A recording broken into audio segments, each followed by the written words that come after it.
하나님께서 오늘 우리에게 주신 말씀 같이 보도록 하겠습니다. 하나님께서 오늘 우리에게 주신 말씀, 신약성경 사도행전 7장 54절에서 8장 8절까지의 말씀입니다. 이제 이 말씀을 제가 봉독하도록 하겠습니다. 그들이 이 말을 듣고 마음에 찔려 그를 향하여 이를 갈거늘 스데반이 성령 충만하여 하늘을 우러러 주목하여 하나님의 영광과 및 예수께서 하나님 우편에 서신 것을 보고 말하되 보라 하늘이 열리고 인자가 하나님 우편에 서신 것을 보노라 한데 그들이 큰 소리를 지르며 귀를 막고 일제히 그에게 달려들어 성 밖으로 내치고 돌로 칠세 증인들이 옷을 벗어 사울이라 하는 청년의 발 앞에 두니라. 그들이 돌로 스데반을 치니 스데반이 부르짖어 이르되 주 예수여 내 영혼을 받으시옵소서 하고 무릎을 꿇고 크게 불러 이르되 주여 이 죄를 그들에게 돌리지 마옵소서 이 말을 하고 자니라. 사울은 그가 죽임당함을 마땅히 여기더라. 그날에 예루살렘에 있는 교회가 큰 박해가 있어 사도 외에는 다 유대와 사마리아 모든 땅으로 흩어지니라. 경건한 사람들이 스데반을 장사하고 위하여 크게 울더라. 사울이 교회를 잔멸할새 집에 들어가 남녀를 끌어다가 옥에 넘기니라. 그 흩어진 사람들이 두루다니며 복음의 말씀을 전할새 빌립이 사마리아 성에 내려가 그리스도를 백성에게 전파하니 우리가 빌립의 말도 듣고 행하는 표적도 보고 한 마음으로 그가 하는 말을 따르더라. 많은 사람에게 붙었던 더러운 귀신들이 크게 소리를 지르며 나가고 또 많은 중풍병자와 못 걷는 사람이 나으니 그 성에 큰 기쁨이 있더라. 아멘. 잠깐 기도하겠습니다. 하나님 감사합니다. 하나님 오늘 이 시간도 주님 앞에 나와왔습니다. 하나님 주님 앞에 나와 간구하는 심령들 그 마음들 주님께서 기억하여 주시고 기억하여 주사 하늘의 좋은 것들로 특별히 성령의 감동을 따라 하나님의 선하심을 따라 또한 예수님의 그 마음을 따라 응답하시는 것을 경험하는 귀한 시간 되게 하여 주시옵소서.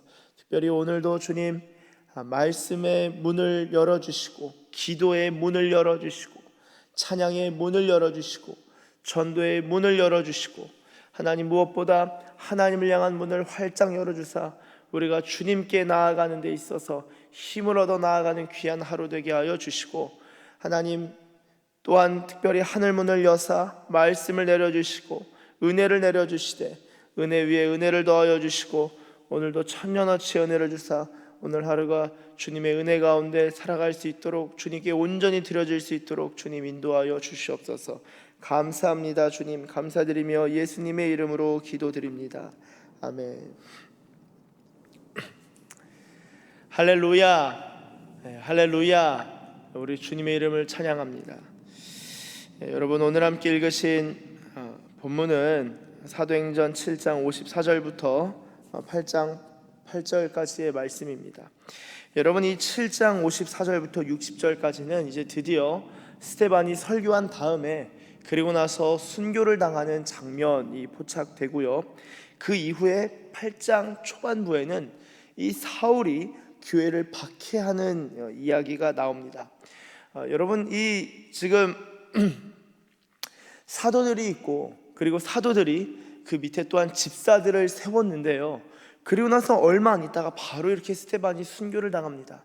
그리고 또한 사울이 교회를 박해하는 이 박해와 순교와 어려움을 계속적으로 겪고 있는 상황이죠. 특별히 여러분 스데반의 설교를 통해서 어떤 일이 일어났냐 하면요 54절에 그들이 이 말을 듣고 마음에 찔려 그를 향하여 이를 갈거늘 이라고 하고 있습니다. 그러니까 설교를 들은 다음에 마음에 찔린 거예요. 그런데 그를 향하여 이를 갈았다.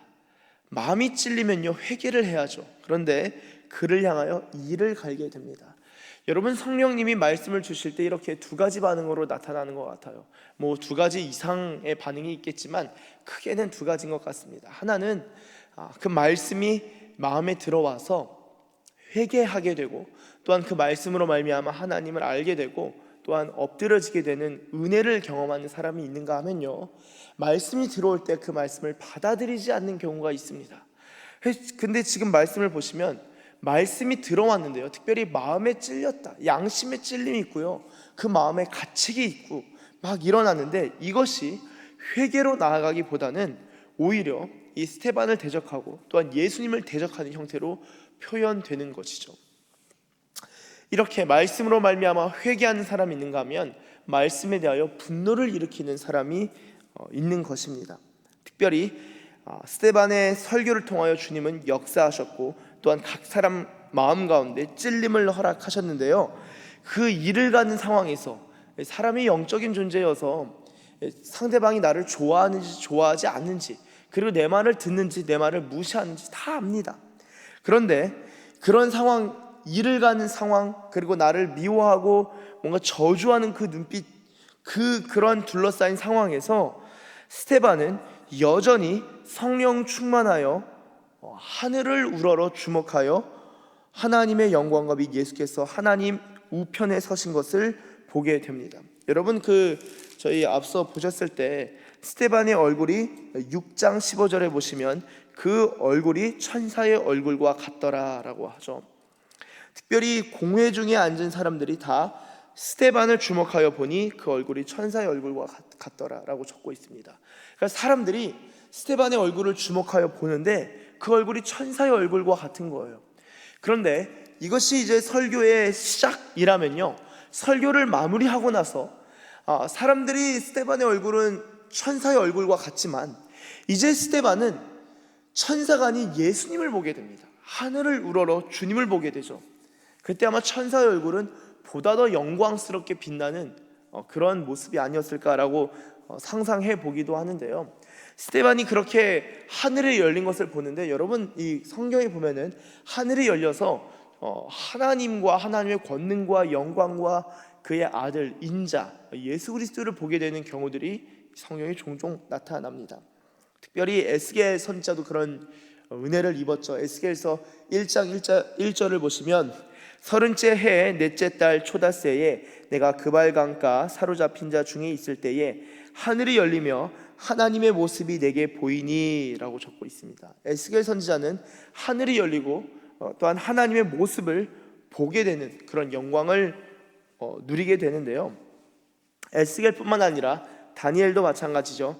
다니엘서 7장 13절, 내가 또 밤 환상 중에 보니 인자 같은 이가 하늘 구름을 타고 와서 옛적부터 항상 계신 이에게 나아가 그 앞으로 인도되매 라고 적고 있습니다. 그러니까 이 다니엘도 하늘의 영광을 보는 그런 선지자와 같은 사람인 것이죠.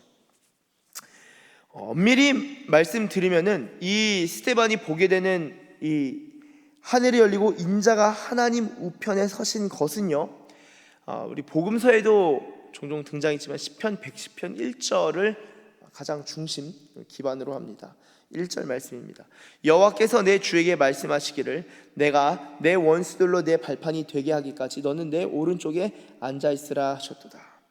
자, 예수님께서는 그 오른쪽에 앉은 하나님의 우편에 앉아 계신 분이신데요, 이 예수님께서 서 계신다. 스데반이 성령 충만하여 하늘을 보니까 하늘은 열려 있고 예수님은 서 계셨다라는 거예요. 예수님이 앉아 계셔야 되는데 서 계신 것은 무엇일까요? 아마 스데반을 주목하여서, 그를 주목하여서 보시는 그런 장면이라고 할 수 있겠죠. 여러분, 이 스데반이 이러한 영광을 보면서 본 다음에 56절에 말합니다. 말하되 보라 하늘이 열리고 인자가 하나님 우편에 서신 것을 보노라 한대. 자, 보세요. 한 사람이 환상을 본 다음에 바로 그 자리에서 여러분 보세요, 지금 하늘이 열리고 인자가 하나님 우편에 서 계시네요 라고 말한다면은 그 사람 말을 믿을 수 있을까요? 그 사람 미친 거 아닙니까? 사실 우리의 교회에서도 어떤 분이 그런 얘기를 한다면은 일단 목양실에서 한번 상담을 좀 해야 될 수도 있겠습니다. 그런데요, 스데반이 단순히 꿈을 꾸거나 어떤 환상의 차원을 넘어서 이게 현실 상황, 그리고 설교를 끝나고 나서 사람들의 시선은 차가운데 그 상황에서 그냥 하늘이 열린 거를 본 거예요. 그러니까 저는요, 이것을 환상일 수도 있겠지만 이게 환상이라 생각이 안 될 정도로 그냥 육안을 뜬 상태에서, 그러니까 오픈 비전, 그냥 열린 상황에서 비전을 본, 환상을 본, 그리고 하나님의 임재와 영광을 본 상황이라고 할 수 있겠습니다. 그렇기 때문에 스데반이 그 상황에서 바로 말하되 여러분 보세요, 보라 라고 할 수 있는 것이죠. 그리고 내가 하나님 우편에 서신 것을 보노라, 내가 지금 보고 있다라고 말한 것이죠. 그러니까 57절, 그들이 큰 소리를 지르며 귀를 막고 일제히 그에게 달려들어 성 밖으로 내치고 돌로 칠세, 증인들이 옷을 벗어 사울이라 하는 청년의 발 앞에 두니라. 그들이 돌로 스데반을 치니 스데반이 부르짖어 이르되 주 예수여 내 영혼을 받으시옵소서 하고 무릎을 꿇고 크게 불러 이르되 주여 이 죄를 그들에게 돌리지 마옵소서 이 말을 하고 자니라. 여러분, 지금 스데반의 죽음 가운데 사울이라는 한 사람이 등장합니다. 스데반의 죽음의 그 자리에 있었던 사람이 바로 사울이었었던 것이죠. 자, 사울은 아마 스데반의 설교를 들었을까 안 들었을까라고 할 때 들을 가능성을 매우 높다고 볼 수 있겠습니다. 왜냐하면은 이 죽는 자리까지, 죽는 자리, 돌로 칠세 증인들이 옷을 벗어 사울이라는 청년의 발 앞에 두었다라고 하는 것을 보니까, 이 옷을 벗긴 옷을 이 사울의 발 앞에 둔 것을 보니까 확실히 사울은 그 설교를 듣고 그리고 그 스데반이 끌려나가서 죽는 과정까지 함께했다라고 볼 수 있겠죠. 그렇게 추론할 수 있겠죠. 여러분, 사울은요 스데반의 설교를 들은 거예요. 그리고 스데반이 어떤 얼굴이었는지, 그리고 그가 어떤 영적 체험을 하면서 하늘을 열린 것을 보았는지도 다 들었을 것입니다. 그럼에도 사울의 마음은 그들과 함께, 그러니까 그 조롱하는 마음과 그 분노의 마음을 함께 공유하는 사람이었는데요. 그렇기 때문에 8장 1절은 이렇게 말합니다. 사울은 그가 죽임당함을 마땅히 여기더라. 저 완전히 죽여야겠네, 저 하나님 신성 모독하고 있네, 말도 안 돼, 네가 어떻게 보냐 했었을 거라는 거예요. 자, 그런데 이 사울이 나중에 어떻게 되죠? 사도행전에서 다메섹 도상에서 사울이 예수님을 만나죠. 그의 눈이 빛을 보게 됩니다. 그러니까 하늘을 보게 되는 거예요. 하늘의 빛을 보게 되고 예수님을 보게 됩니다. 스데반은 보좌 앞에 서 계신, 하늘의 하나님 우편에 서 계신 예수님을 바라봤다면, 사울은 그 예수님 내려와서 당장 눈앞에 나타나셔서 빛처럼 나타나셔서 말씀하시는 것을 들은 것이죠. 빛이니까요, 예수님께서. 그런 은혜를 나중에 경험하게 되는데요. 이 스데반의 순교 이후에 8장 초반부는 이 교회의, 이 초대교회의 박해 상황에 대해서 설명하고 있습니다. 제가 읽겠습니다. 1장 하반절입니다. 그날에 예루살렘에 있는 교회에 큰 박해가 있어. 자, 예루살렘 교회에 큰 박해가 임한 거예요. 그래서 어떻게 됩니까? 결과는 사도 외에는 다 유대와 사마리아 모든 땅으로 흩어지니라. 사도들 외에는 다 흩어지게 됩니다. 그리고 경건한 사람들이 스데반을 장사하고 위하여 크게 울더라. 사울이 교회를 잔멸할세, 교회를 핍박하는데 성경은 잔멸하다라는 표현을 씁니다. 그러니까 아예 그냥 뿌리와 씨를 말려버리는 거예요. 완전히 그냥 끝내버리는 거예요. 어떻게 끝내냐? 각 집에 들어가 남녀를 끌어다가 옥에 넘기니라. 이 가정교회에 있는 교회 성도들을 다 잡아서 옥에 넘기는 것이죠. 이게 사울이 했던 일이에요. 여러분, 이것에 대해서 사울이 나중에 회상할 때 무엇이라 쓰냐면요, 이 갈라디아서 1장 13절에서는 이렇게 말합니다. 내가 이전에 유대교회에 있을 때 행한 일을 너희가 들었거니와 하나님의 교회를 심히 박해하여 멸하고. 본인이 생각할 때 이거 너무 좀 내가 세게 일하긴 했었다. 하나님의 교회를 심히 박해하여 멸했다. 빌립보서 3장은요 이렇게 말합니다. 3장 6절, 열심으로는 교회를 박해하고 율법의 의로는 흠이 없는 자라. 여러분, 열심을 다해서 한 일이 무엇이냐? 교회를 박해했다는 거예요. 본인의 입장에선 그리스도인들은 이단이었기 때문에 이들을 다 축출해야 된다, 신성 모독자다, 비느하스의 열심이라는 착각을 가지고 아마 그냥 그 그리스도인들을 박해하는데 최선을 다했을 겁니다. 지금 사울이 교회를 잔멸할 때 각 집에 들어가서 남녀를 끌어다가 지금 옥에 넘기는 상황이에요. 그리고 예루살렘 교회에는 큰 박해가 있어서 지금 다 떠납니다. 그런데 흩어진 다음에 어떤 일이 일어납니까? 보세요, 4절.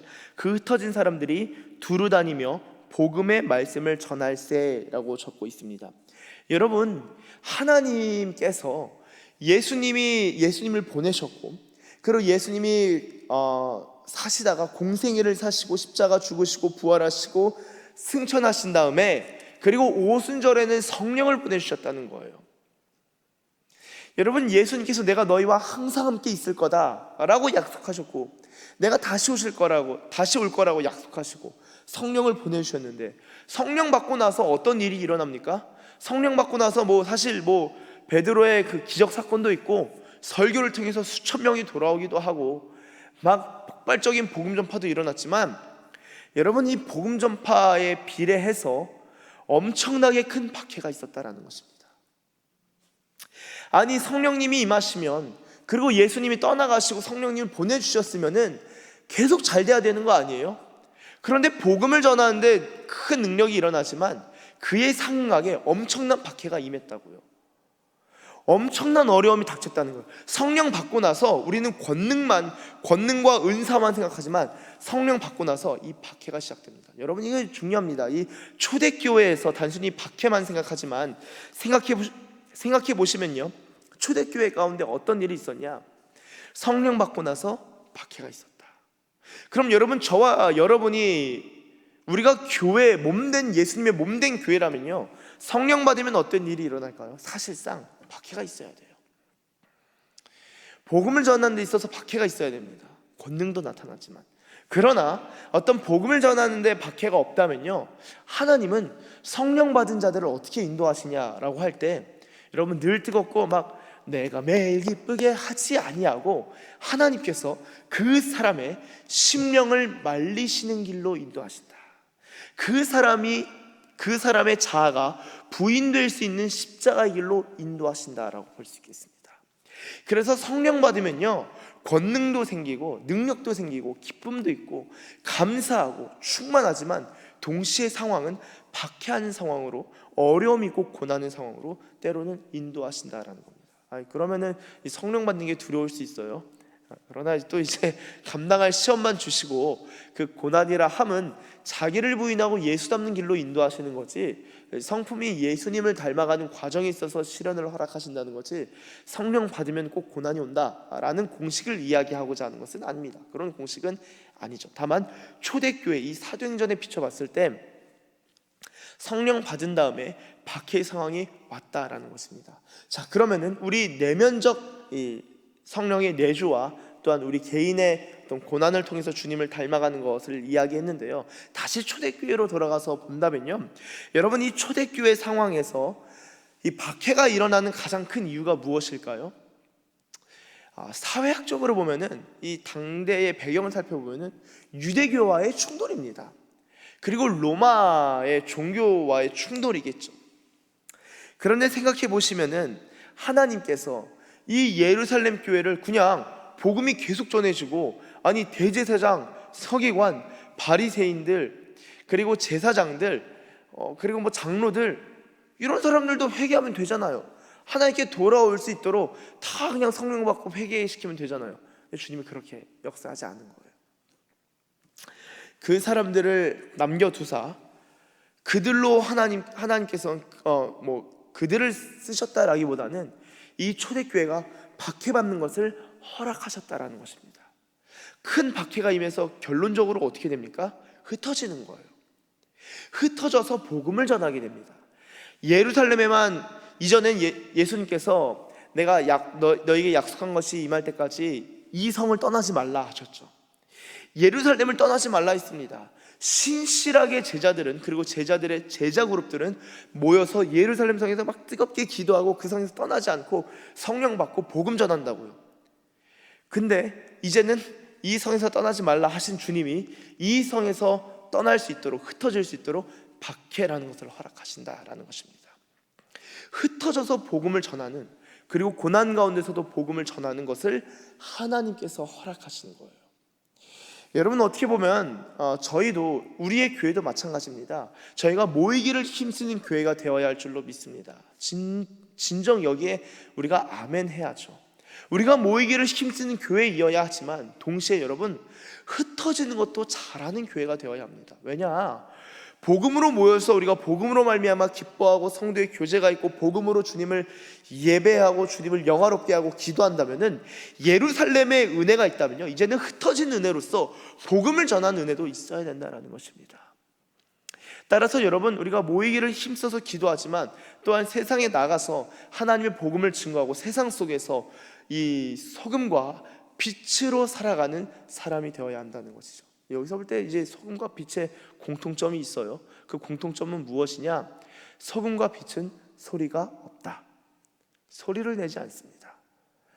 때로는 소리 없이 빛과 소금처럼 그리스도인으로서 생명력을 가진 자로서 그 공동체에서, 세상에서 살아가는 거예요. 때로는 광야에 외친 자의 소리, 이때는 완전히 소리만 있는 거예요. 세례 요한처럼 때로는 외치는 자로서 주변에 복음을 나누고 또한 전하는 사명도 감당해야 할 줄로 믿습니다. 우리가 모이기를 힘쓰면 주님은 흩으시고요, 우리가 흩어진다면 주님은 또 모아주십니다. 교회는 이 두 가지를 잘 해야 돼요. 균형을 맞춰서 모이기도 힘쓰고 흩어지기도 하고, 그 두 가지를 다 해야 되는 것이죠. 특별히 오늘 말씀에 흩어지는 경우에 볼 때 빌립은 사마리아 성에 내려가 그리스도를 백성에게 전파하게 되죠. 무리가 빌립의 말도 듣고 행하는 표적도 보고 한 마음으로 그가 하는 말을 따르더라. 7절, 많은 사람에게 붙었던 더러운 귀신들이 크게 소리를 지르며 나가고 또 많은 중풍병자와 못 걷는 사람이 나으니 8절 보시면 그 성에 큰 기쁨이 있더라 하고 마칩니다. 자, 만약에 박해가 아니었으면 빌립도 예루살렘 성에 같이 모여서 예배하고 기도하는 거에 힘썼을 거예요. 그리고 설교도 하고 복음도 전했을 겁니다. 그런데 박해 상황이 되니까 빌립은 사마리아 성에 내려갑니다. 거기서 예수님을 전하죠. 전하면서 많은 이적들과 기적들과 은사와 하나님이 주신 은혜들을 베풉니다. 그리고 나서 빌립이 사마리아 성에 내려가서 전파한 다음에 8절은 어떻게 마무리된다고요? 그 성에 기쁨이 있더라. 사마리아 성에 기쁨이 있었다라고 마무리가 됩니다.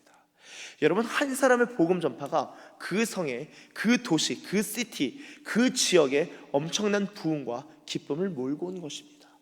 사랑하는 여러분, 저희 각 한 사람 한 사람이 교회이기 때문에 저희가 함께 모여서 주님 앞에 예배하고 기도하는 건 너무나 중요하죠. 그러나 주님은 때로는 박해, 때로는 어떤 일들을 사용하여서 우리를 흩어내셔서 또한 그 사람으로 또한 다른 지역으로 이동하게 하셔서 복음을 전하게 하시고 그 도시와 그 성의 부흥과 하나님의 하늘의 기쁨을 허락하신다라는 것입니다. 사랑하는 서산기식교회 가족 여러분, 저희가 먼저는 정말 스데반 같은 그런 신앙이 필요하고 은혜가 필요하고 하늘이 열리는 정말 에스겔, 다니엘처럼 스데반처럼 주님의 영광을 보는 것도 필요합니다. 그런데 스데반의 역할은 그리고 나서 순교를 당하는 것이었어요. 그러나 스데반의 역할만 있어야 할 뿐만 아니라 그 영광을 보면서 동시에 이 박해 상황에서 흩어지면서 복음을 전하는, 그러한 스데반처럼 다 죽는 것이 아니라 살아서 복음을 전하는 빌립의 역할도 필요한 것입니다.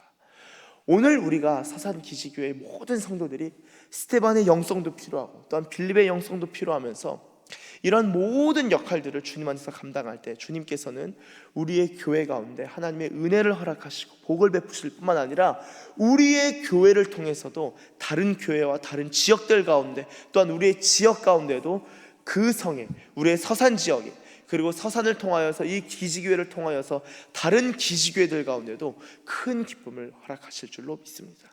그렇게 쓰임받는 하나님의 백성, 하나님의 사람들 되시길 예수님의 이름으로 축복합니다. 기도하겠습니다. 하나님 감사합니다. 하나님, 오늘 우리 가운데 귀한 은혜 베풀어 주심에 감사드립니다. 특별히 하나님, 우리가 스데반처럼 하나님의 영광을 볼 수 있는 자들 되길 원합니다. 하나님의 영광을 볼 뿐만 아니라 때로는 주님 앞에 우리의 생명이 드려질 수 있는 그런 순교의 영성 허락하여 주시옵소서. 그러나 주님, 우리를 살리사 살아서 복음을 전하는 사명을 주셨을진데 하나님, 이 어려움의 상황 가운데서, 박해 상황 가운데서 흩어져 복음을 전한 빌립을 또한 보게 됩니다. 하나님, 우리가 때로는 빌립과 같이 그리스도를 전파하고 성령의 능력으로 살아갈 때에 하나님 그 지역 가운데에 큰 기쁨이 오는 것을 보게 됩니다. 주님, 우리에게 스데반의 영성뿐만 아니라 빌립의 영성을 주사 가는 곳마다 복음을 전하고 가는 곳마다 교회를 세우고 가는 곳마다 주님과 동행하며 성령의 능력으로 살아가는 주의 백성 되게 하여 주시옵소서. 하나님, 그러므로 말미암아 하나님 그 지역에 부흥을 보게 되는, 또한 부흥의 원동력이 되고 주역이 되는 그러한 하나님의 사람들로서 쓰임받는 은혜를 허락하여 주시옵소서. 그렇게 사용하시고 인도하실 우리 주님을 찬양하며 예수님의 이름으로 기도드립니다. 아멘. 하늘에 계신 우리 아버지 이름을 거룩하게 하시며 아버지의 나라가 오게 하시며 아버지의 뜻이 하늘에서와 같이 이 땅에서도 이루어지게 하소서. 오늘 우리에게 일용할 양식을 주시고 우리가 우리에게 잘못한 사람을 용서하여 준 것 같이 우리 죄를 용서하여 주시고 우리를 시험에 빠지지 않게 하시고 악에서 구하소서. 나라와 권능과 영광이 영원히 아버지의 것입니다. 아멘.